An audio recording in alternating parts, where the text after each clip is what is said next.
nobody wants the musty models. I showed up and I showed out. I was representing for all of the shorter girls. I started my day fairly early at around 8 a.m. to head to my agency's office to pick up my new show cards for New York Fashion Week. Then I went home to respond to emails and submit my casting requests online. I also had to record a voiceover for an audition. I don't do a lot of voiceover work, but this was fun to record.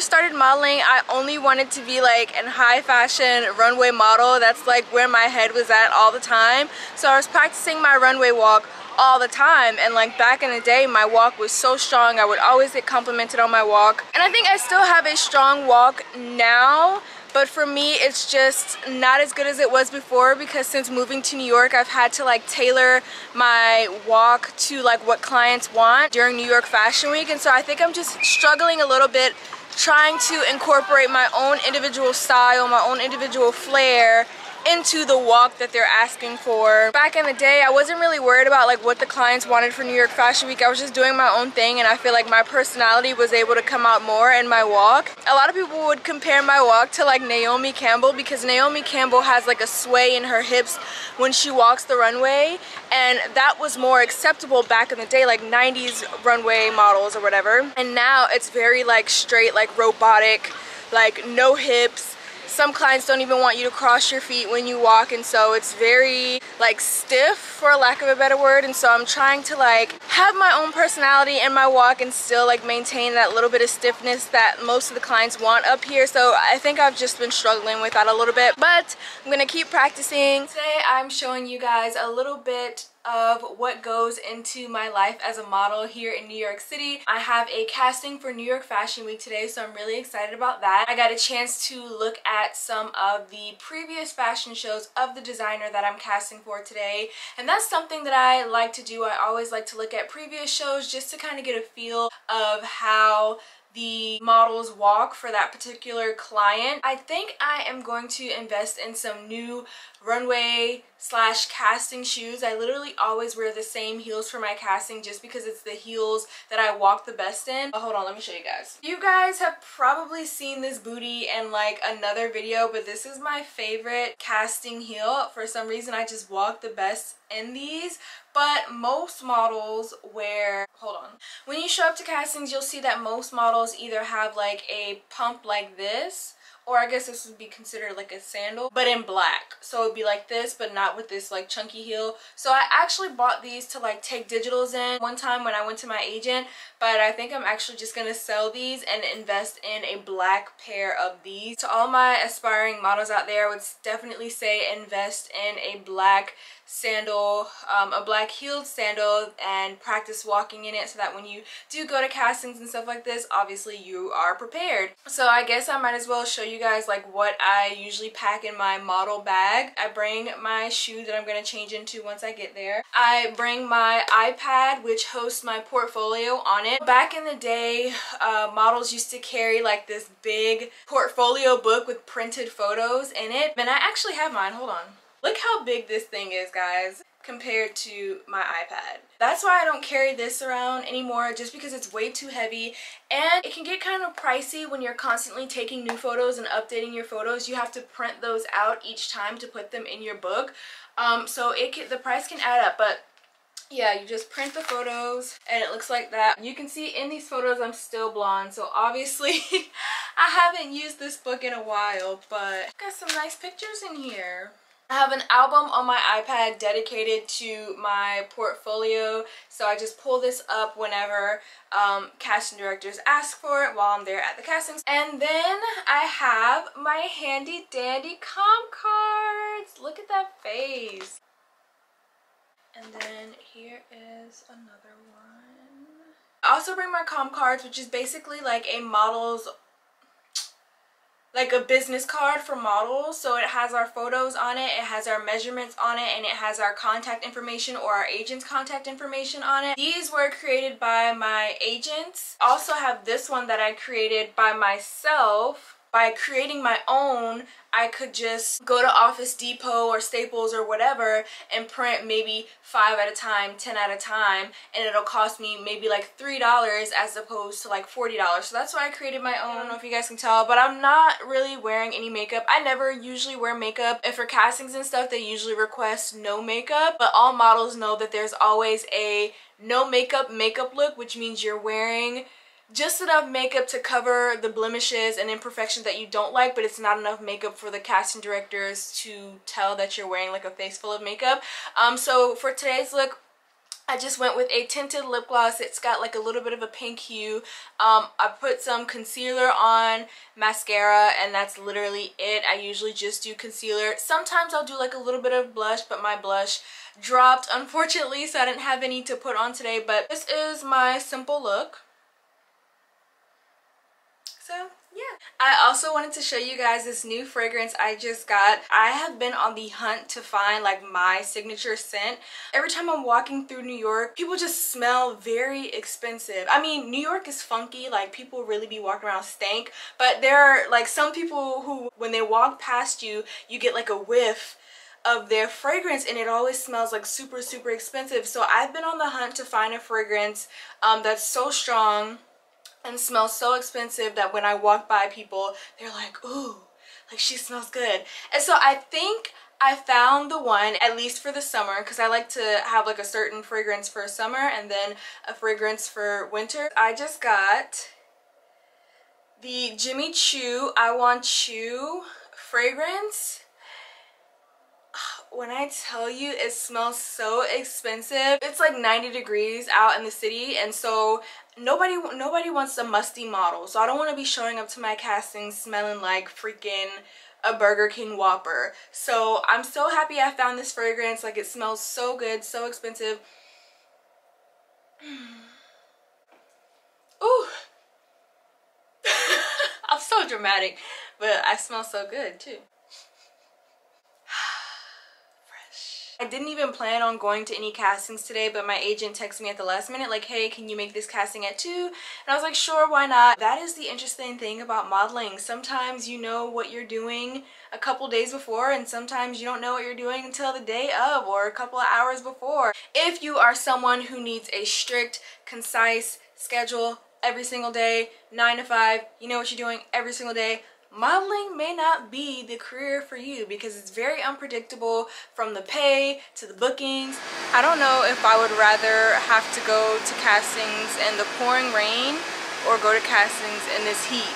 Y'all, it is 90 degrees out here. Like, I want to be on the beach, at the pool. No, I sound like I'm complaining. I'm grateful to be going to castings, but it is hot out here. Like, I don't even have cleavage and I have boob sweat.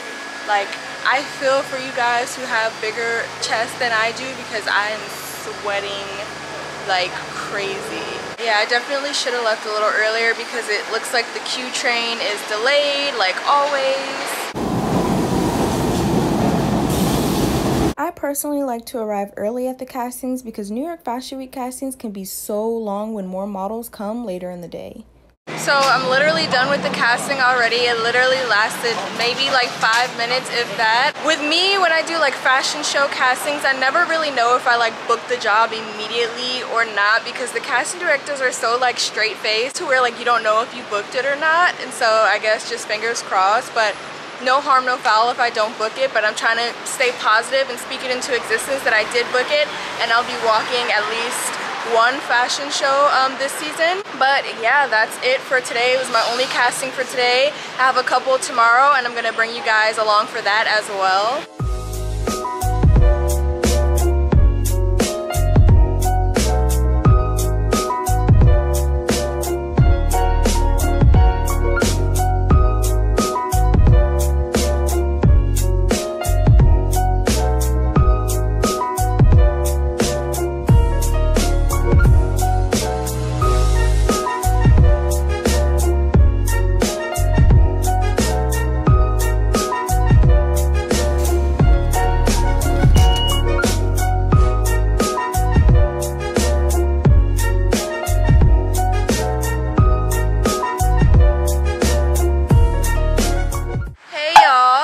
Happy Friday. I picked a busy spot to start recording, but anyways, I am on the way to another casting for Fashion Week. I left early so that I could get there early to beat any crowds that might be there because I have another casting to go to after that. The other casting was actually supposed to be at like 10 a.m. but I asked them if I could come later because it was at 10 a.m. and then I have this casting at 12, and so I would have had like a 2-hour gap to just like do nothing in Manhattan, and I didn't want to spend those 2 hours in Manhattan because I know I would have ended up spending money that I didn't need to spend. So I asked the director if I could come later, but I'm really confident about my castings today. I don't think that I prepped enough for New York Fashion Week this season, and I think that's why I'm not really like in the New York Fashion Week spirit. So next season I'm definitely gonna grind hard. I'm gonna be eating a lot healthier, making sure my skin is in its best condition, and just taking it a little bit more seriously because I can honestly say I didn't take it seriously this time around. But yeah, next season I'm definitely coming a lot harder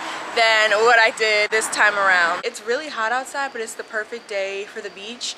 And I would go tomorrow because I don't have anything planned for tomorrow, but I think it's gonna rain, so that's like just my look.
I hate using my phone to vlog because it's always so shaky, but I have too much stuff in my hands so I can't use my camera.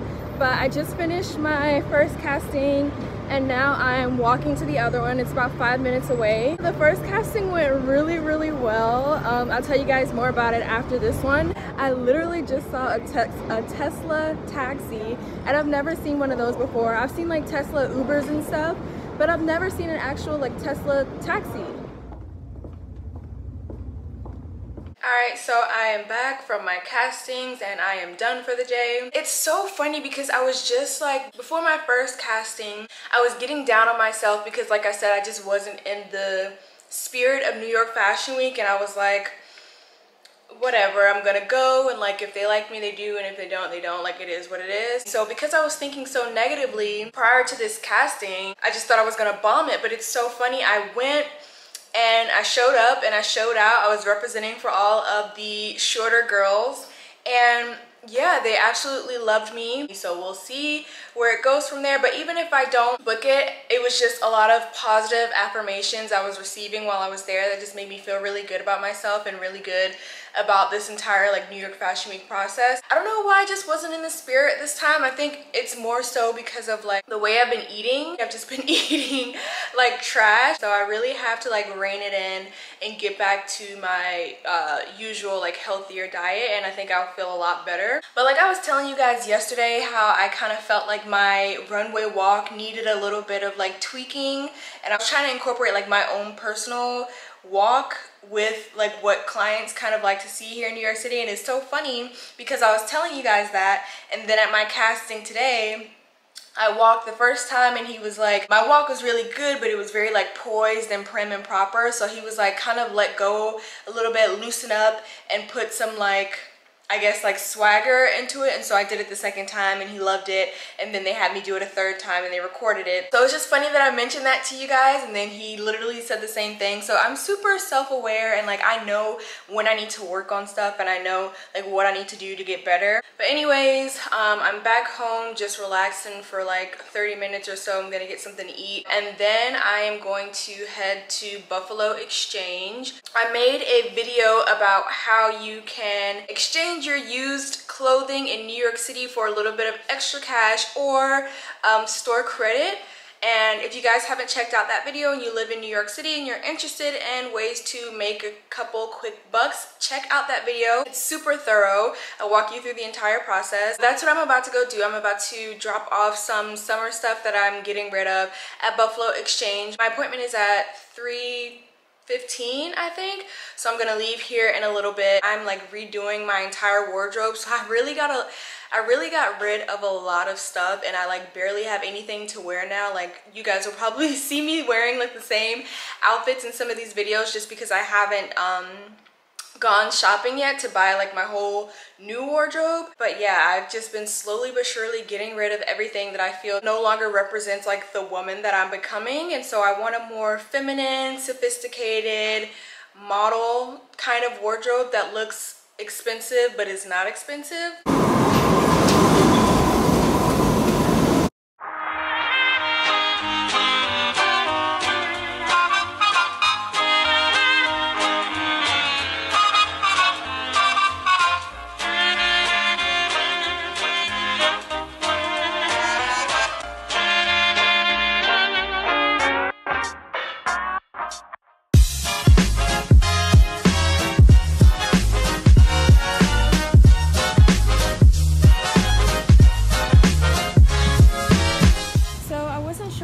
Started buying fall winter stuff already, but it looks like I can bring my other stuff in, so I'm probably gonna find some time maybe in the next 2 weeks to bring like my more fall winter stuff. While you wait for them to sort through the stuff, they give you the option to obviously shop around the store. But honestly, for me, for secondhand, Buffalo Exchange is just a little bit too expensive. So I did look around a little bit, but I'm not allowed to record in the store. And they had a few like cute stuff, but for the condition and like the fact that it's secondhand, it was just too pricey for me. So I ended up not buying anything, which I didn't plan on buying anything anyway. I just gave them my stuff, and now I'm just waiting for them to sort through it and see if they're gonna take anything.